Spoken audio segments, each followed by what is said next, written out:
costumbre, nos vemos en la clase. Bueno, ahí está grabando. Recordando lo que habíamos estado charlando el encuentro pasado, hablamos sobre las leyes de Newton, y dentro de las leyes de Newton fuimos comentando cada una de ellas, cuáles son los elementos teóricos que subyacen en cada uno de esos enunciados, que a veces suelen ser simplificados en extremo, pero que en realidad se trata de un sistema de ideas bastante complejo, muy sólido, duró de mediados del siglo XVII hasta los albores del siglo XX, y todavía lo seguimos enseñando en las escuelas, no solamente por la génesis de las nociones que después fueron evolucionando, y quizá hoy tengan otras conceptualizaciones, no solamente por esa génesis, sino porque es relevante el pensamiento mecanicista que marcó, digamos, líneas filosóficas, literatura, formato de pensamiento de la humanidad. Esa idea legaliforme o esa perspectiva legaliforme, de que yo, conociendo distintos elementos de la realidad, puedo predecir cuál es el devenir, puedo decir algo sobre el futuro, conociendo suficientes elementos de la realidad. Entonces, eso no es solamente un problema de la física, no es una teoría de la física, sino que es una manera de entender lo humano, de manera de entender la historia y de manera de entender el porvenir. Así que de eso hay escrito y hay, digamos, bastante incidencia en el pensamiento, ¿no? En filósofos, que son Spinoza, que toman Descartes, ¿no? Que toman el mecanicismo, Descartes es contemporáneo, pero toman el mecanicismo y bueno, nada, lo consolidan como una verdad, ¿no? Ya es imposible de superar estos principios. Así que es un pensamiento que, por su complejidad, nosotros lo seguimos enseñando en la escuela. Complejidad no en el sentido de dificultad, como obstáculo, ¿no? Como algo difícil que tenemos que superar para al final del camino, después de las torturas que nos fueron sometiendo, con templanza llegamos al final y ahora somos felices después de que nos azotaron en la escuela con física. No es esa la idea.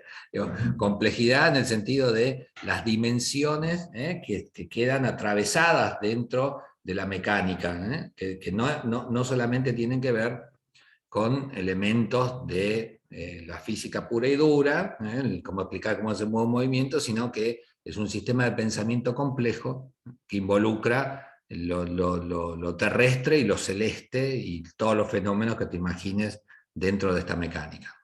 Entonces, para 1880, te diría, hubo una síntesis electromecánica de un fulano que se llamaba Maxwell, que en definitiva termina por ponerle como el broche de oro a este sistema de pensamiento que, digamos, es muy potente, ¿no? Por eso, insisto, en la ciencia escolar lo seguimos trabajando, ¿no? Aunque hoy hay un montón de ideas que ya han perdido sustento, han sido reemplazadas dentro de la física actual. Bueno, hay ideas, no sé si vieron Jurassic Park, la vio todo el mundo. Entonces, los tipos, no sé, tienen esa perspectiva mecanicista el viejo dueño del parque, ¿no? Dice, no, tenemos todo calculado, nosotros tenemos esto así, esto asá, en este lugar hay un sistema de alambres de alta tensión, una pared así, si pasa tal Piensan que cosa. tienen todo controlado, sí. Bueno, Sin eso es nada el que ver. pensamiento mecanicista, Ujú. y quizá el que yo también creí durante una buena parte de mi vida. Entonces vos conocés cuáles son las circunstancias ahora y podés predecir qué va a pasar mañana, ¿no? Entonces, eso aparece de Jurassic Park y hay un matemático que lleva el hombre este a la isla a que el matemático diga algo respecto de esa ilusión, ¿no? Que es el Parque Jurásico.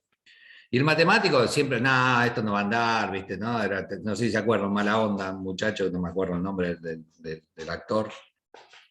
Y en una, ¿no? Iban en estos carritos eléctricos, o sea, todo controlado por computadoras. Vos no es que te podés chocar y romper la pared y sale el dinosaurio, no, ¿viste? Un carrito eléctrico, está todo controlado. Y el tipo le dice, mirá, vos pensás que está todo bajo control. Ese control es la mecánica clásica. El control, la idea de control es de la mecánica clásica. Guarda que ustedes, la mitad de los profesores o el 90% de los profesores tienen esa perspectiva, ¿eh? Sobre todo en seguridad e higiene industrial. Hay mucho de eso. Un psicólogo te va a decir que no, digamos. Nosotros los físicos vemos el objeto de estudio de los psicólogos, así de soslayo por arriba del hombro, decirle que estudian ustedes la conciencia, y eso más o menos por una etapa, orientarme.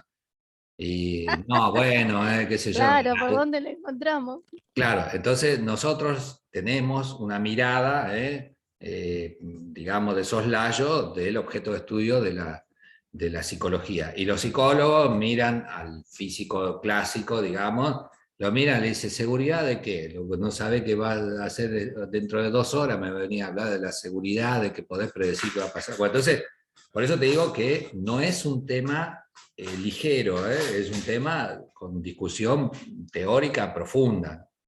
Entonces, en la síntesis de esa película, el fulano este, que no me acuerdo cómo se llama el actor, matemático, representa este matemático, le dice, no, bueno, la seguridad es si yo sé cuáles son los elementos ahora, los elementos relevantes, yo te puedo decir qué va a pasar después. Yo pongo la pava en el fuego, tiene esta cantidad de agua, me mido la energía radiante, la energía, las calorías de la llama, y te digo, dentro de 27,32 minutos, el agua va a estar hirviendo y a los 28,5 la temperatura de la pava va a ser tal. Ese es pensamiento mecanicista. Ahora, ¿qué dice el fulano este? ¿No? Pone un pensamiento aleatorio. ¿Sí?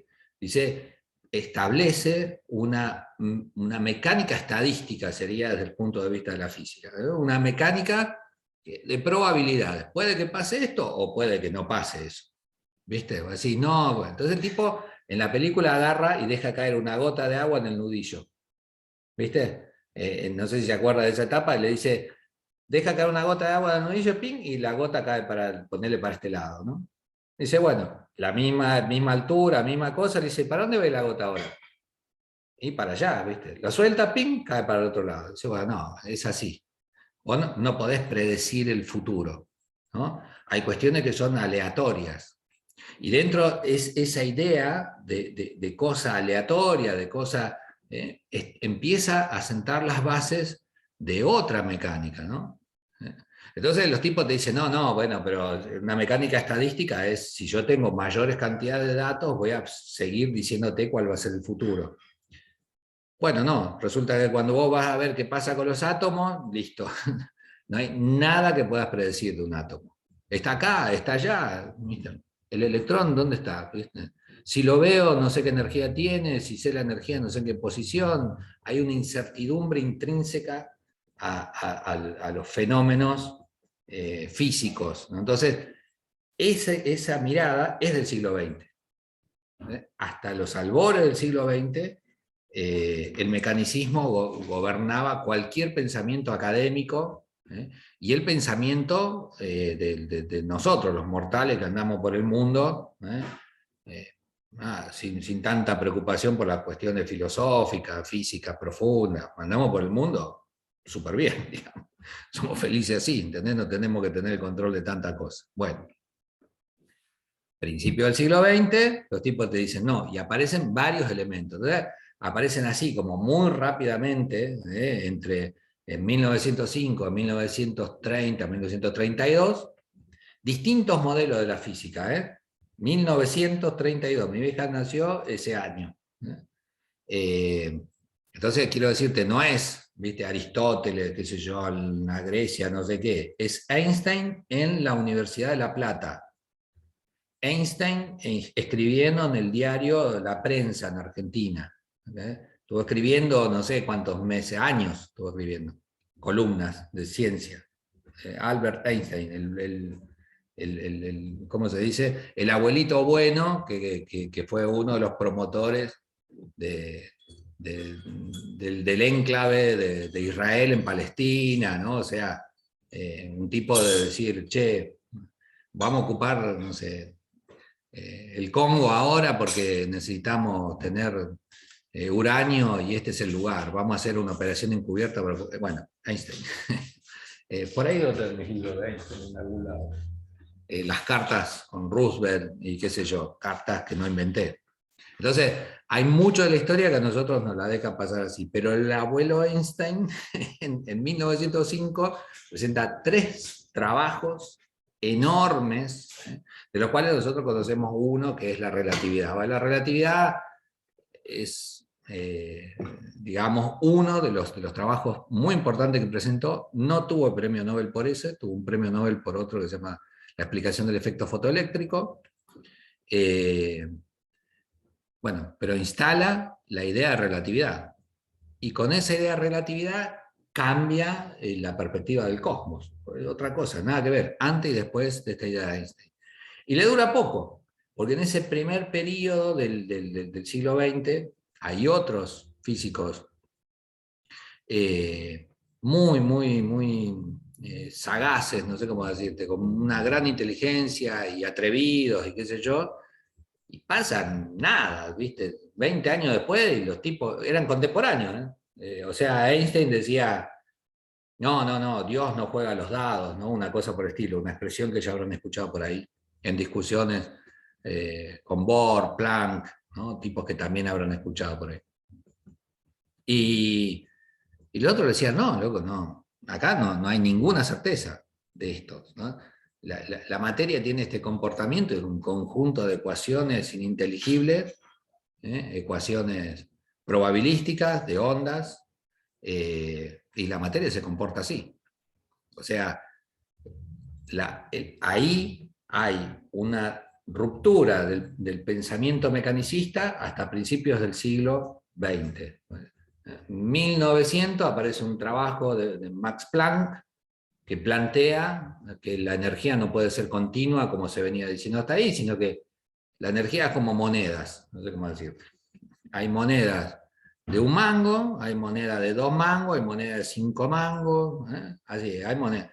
Hay una unidad mínima de energía. ¿Cuál es la moneda más chiquita? Esta de 10 centavos, ponele. Bueno, pero esa es la unidad más chiquita, no hay otra moneda. Vos no podés tener, no sé, 2,15, o no sé, 2,17 pesos. No, o tenés 2,1 o tenés 2,2, no cabe ese, porque no hay moneda de esa denominación. Bueno, entonces, Planck lo que dice en ese momento es, la energía está en cantidades discretas, en una moneda, 2 monedas, 3 monedas, pero no puede haber 2,28 monedas.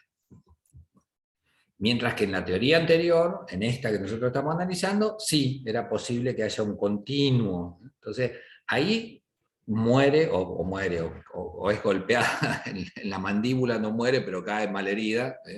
Todo este sistema de pensamiento que estamos diciendo, que tiene inicio en las leyes de Newton que empezamos a charlar la clase pasada. A partir de ahí, del principio del siglo pasado, física cuántica, física relativista, y otras formas actuales, de otras teorías físicas actuales, teoría de cuerdas actuales. Nosotros, ¿por qué vemos esto? Lo vemos por la relevancia que tuvo en el pensamiento humano.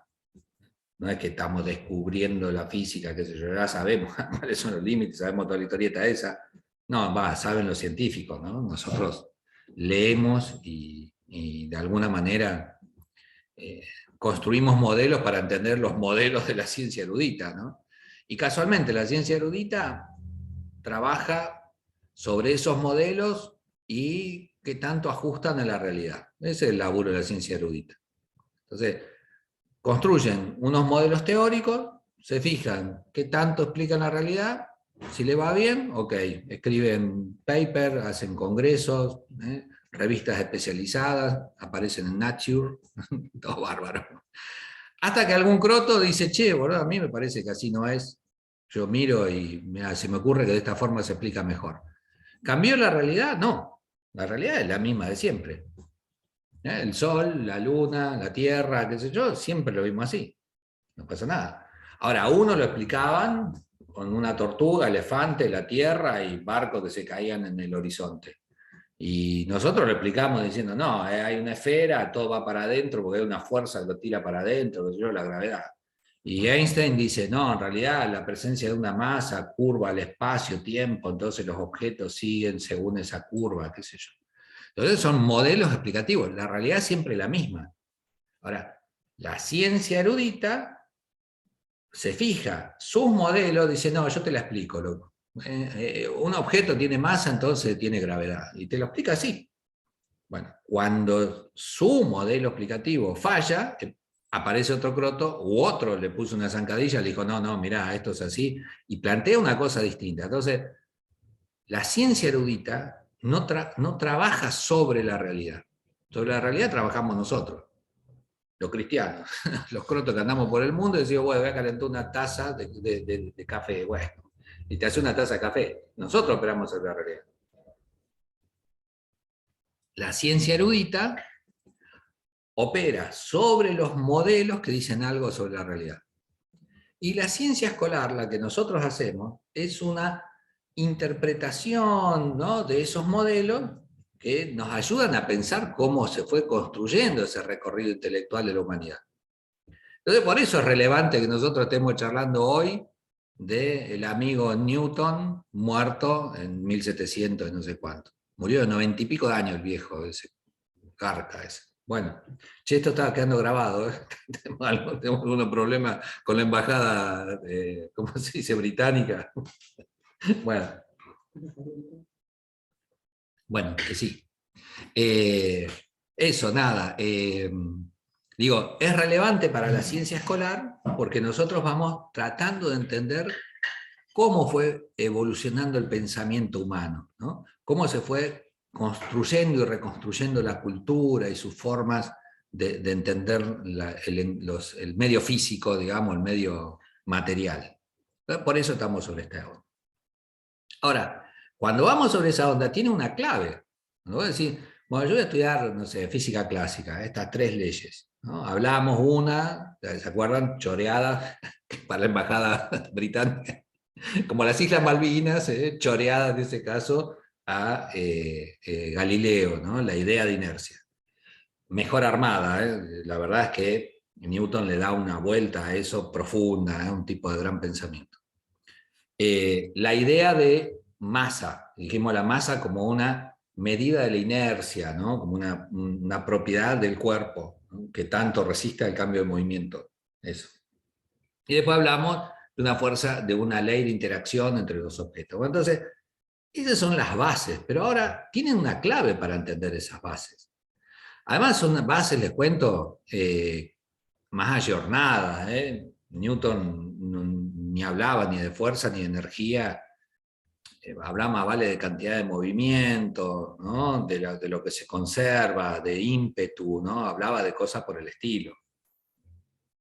De todas maneras, en ese pensamiento, que era un libro de filosofía, filosofía natural, principios de la filosofía natural, se llama el libro de Newton, entre otros trabajos, hizo un montón de trabajos.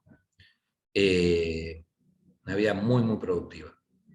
Y bueno, entonces tiene una clave, ¿no? Dice, bueno, ahí nosotros hablamos, decíamos, bueno, hay una fuerza como una causa que es capaz de modificar el estado de movimiento de una masa, lo acelera, ¿no?, le cambia el movimiento. Si se movía en línea recta, bueno, por ahí se mueve de costadito.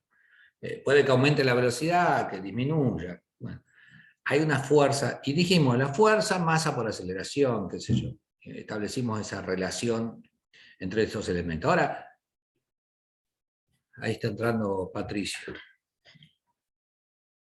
Ahí vamos. Bueno, ahora, ¿cómo se relacionan y cómo se dimensionan, como esas magnitudes? Porque uno dice, bueno, 5, una fuerza de 5, una fuerza de 15, pero 5, 15, ¿qué?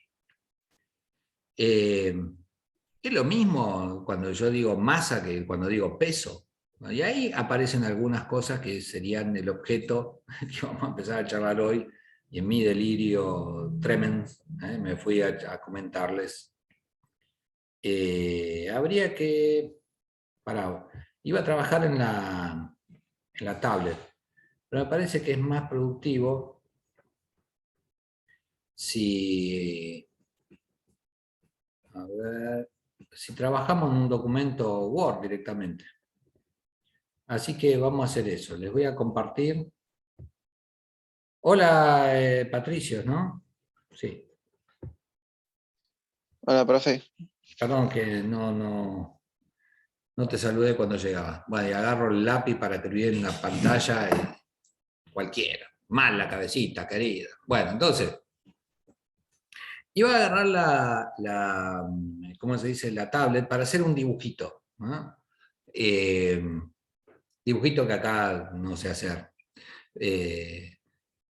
Pero es fácil el dibujito, y es más, podría buscar cachivaches para mostrarles. Acá tengo un cachivache. No sé si alcanzan a ver. Es una balanza recontra casera. Esto hacía cuando era joven y tenía ganas de... no sabían que... No había, ¿cómo se dice? Internet. No sabía muy bien qué hacer. Bueno, entonces, es una balanza de platillos, ¿viste? Platillo acá, hecha caserita, ¿eh? Lo hice con un... Este es un, ¿cómo se dice? Pistón de freno de un Taunus, una varilla roscada de una máquina que desarmé, son estas de una fotocopiadora que desarmé. Acá tiene una tuerca con un rulemán que le limita el movimiento, que facilita el movimiento, y este sería el fiel, que es un rayo de bicicleta. ¿Eh? Bueno, así que bastante caserita me había quedado el coso este. Entonces, yo en este coso puedo poner un objeto en uno de los platillos. ¿Qué pasa? Lo tumba para este lado, el fiel deja de marcar la posición de equilibrio, que sería ese, ¿está bien?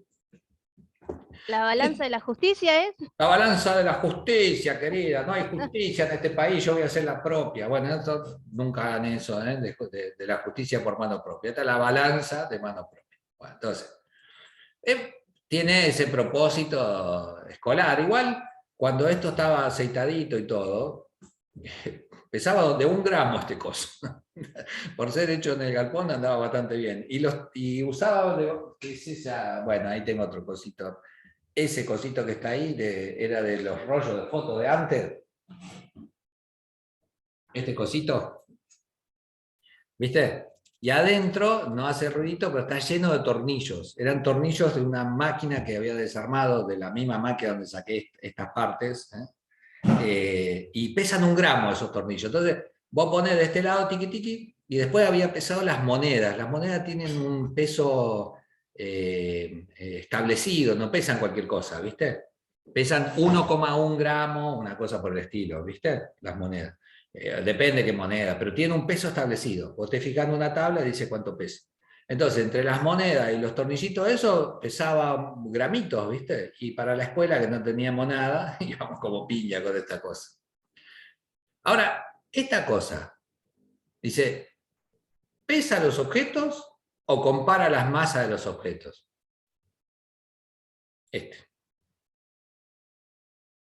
Para mí compara.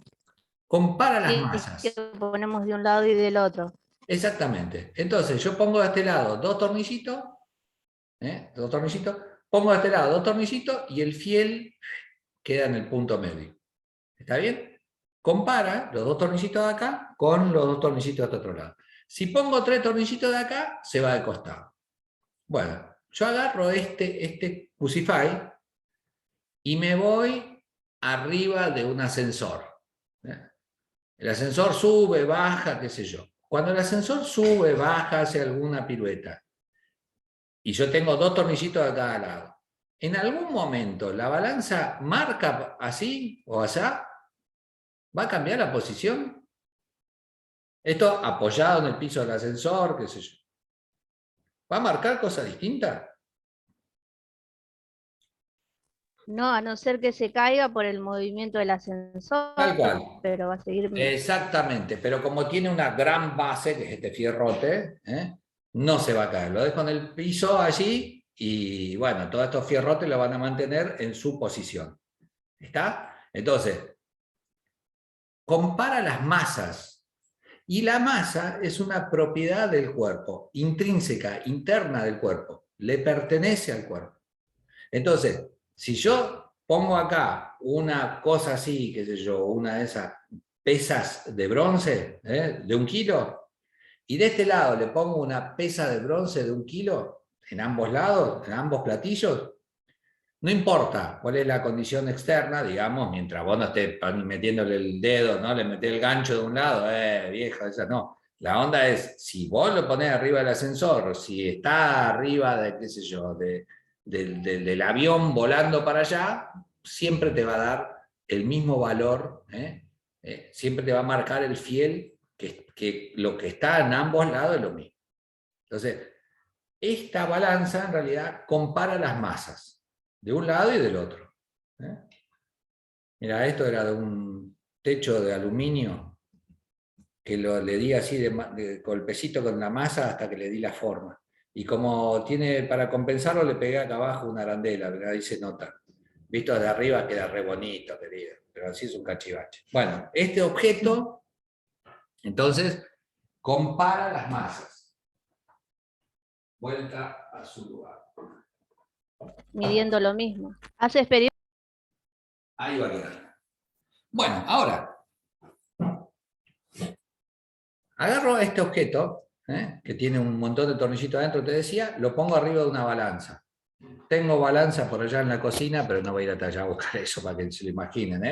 Lo peso ahí. Lo peso y la balanza dice, bueno, tiene 100 gramos. Y ahí empieza a haber una cuestión. Una cosa es los 100 gramos, digamos, de masa que tiene acá, y otra cosa es la lectura de la balanza, que son 100 gramos de peso. La balanza me está diciendo cuál es el peso, no me está diciendo cuál es la masa, me dice cuál es el peso. Bueno, ahora, ¿qué onda?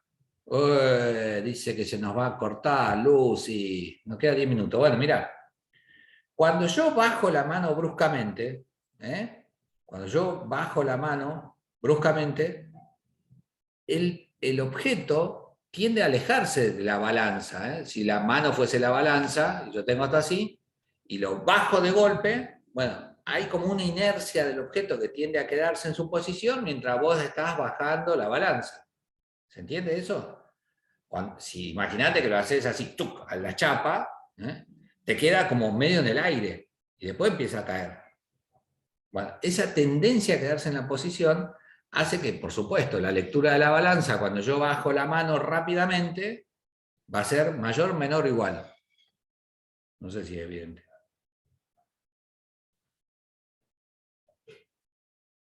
¿Tenés Profe. apagado, Lorena, de De nuevo? vuelta. Ahí le tenés apagado el micrófono, pero la onda sería, si yo bajo la balanza bruscamente, la lectura de la balanza va a ser mayor, menor o igual a cuando está quieta así. Vuelta a la pregunta. Va a ser Igual. menor. ¿Patricio? Yo creo que menor. Bueno, Patricio dice menor. Y la pregunta sería, Lorena, así está quieta, pero yo agarro y retiro la mano de abajo con la balanza. La mano de abajo representa la balanza. Pero lo hago no despacito, con un cohete, no sé, sale, ¿viste? Bueno, y este otro va a acelerar con la aceleración de la gravedad, pero este de abajo sale con un cohete. La consecuencia es que tiende como a despegarse de la superficie de la balanza. La pesa tiende a despegarse de la balanza. Cuando pase eso, la balanza va a marcar menos. Si Claro, ahí va a así cambiar, sí. marcaba 100 gramos, cuando yo lo baje va a marcar, no sé, 99. No va a marcar 100, va a marcar 99. Cachito. Y si yo le pego un saque así, bueno, va a ser más que un cachito.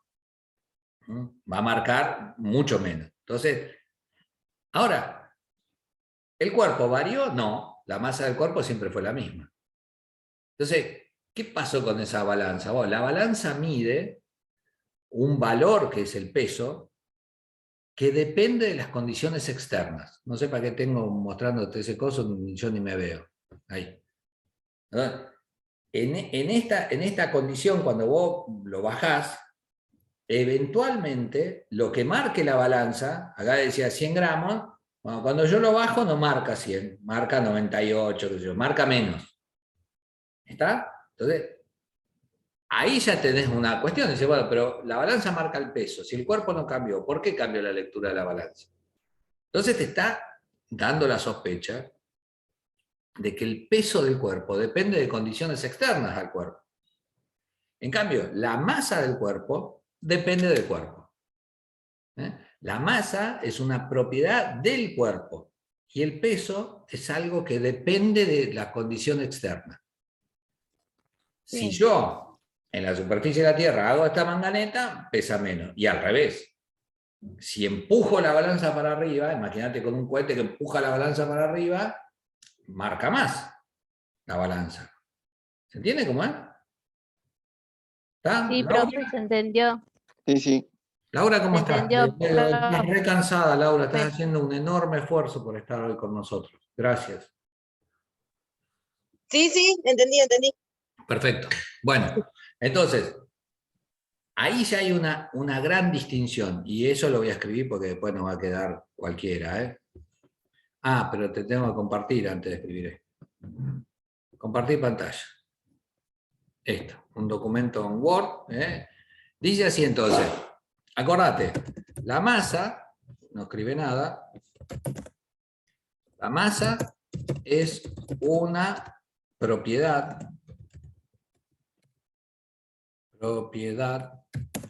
del cuerpo.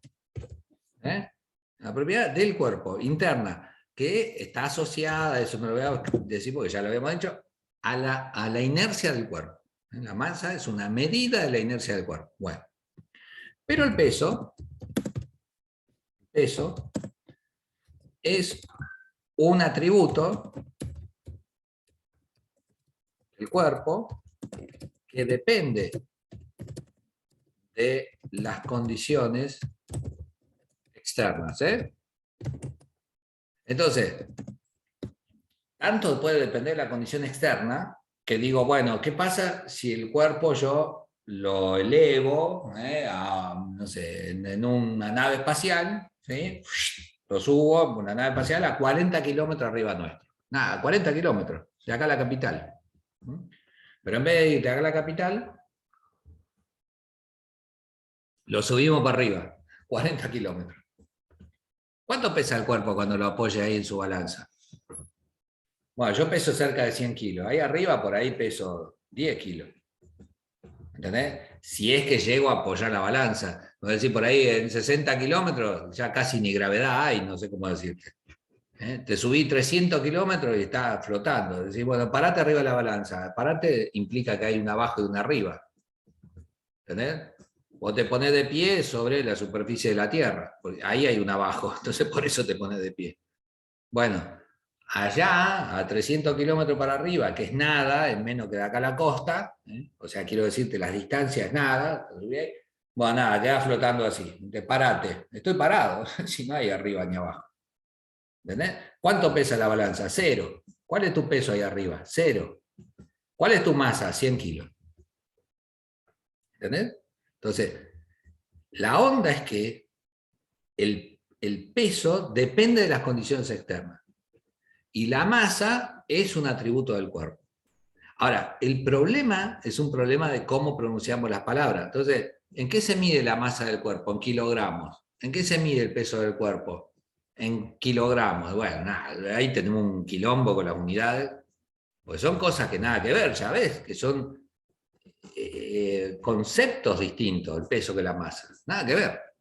Están asociados, claro que sí.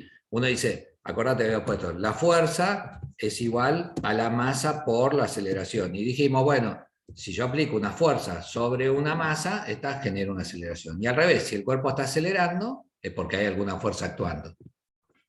Entonces, Si el cuerpo está acelerando con la aceleración de la gravedad, es debido a una fuerza. A esa fuerza le llamo peso.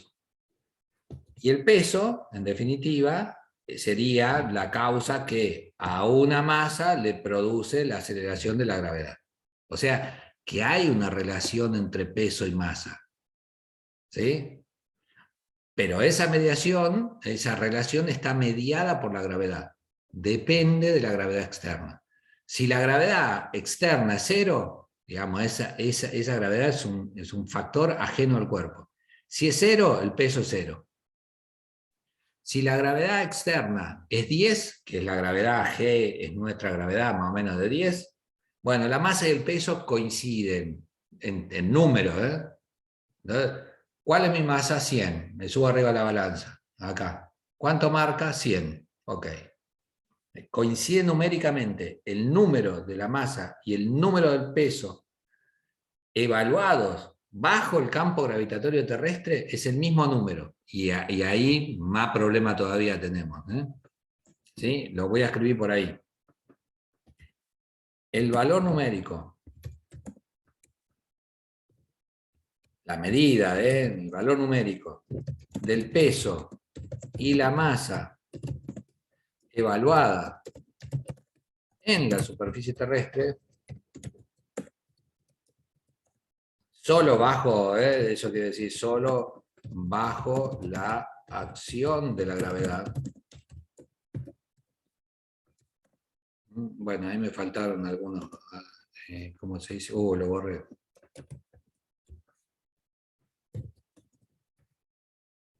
El valor numérico del peso y la masa evaluada en la superficie terrestre, bajo la acción de la gravedad, coinciden numéricamente.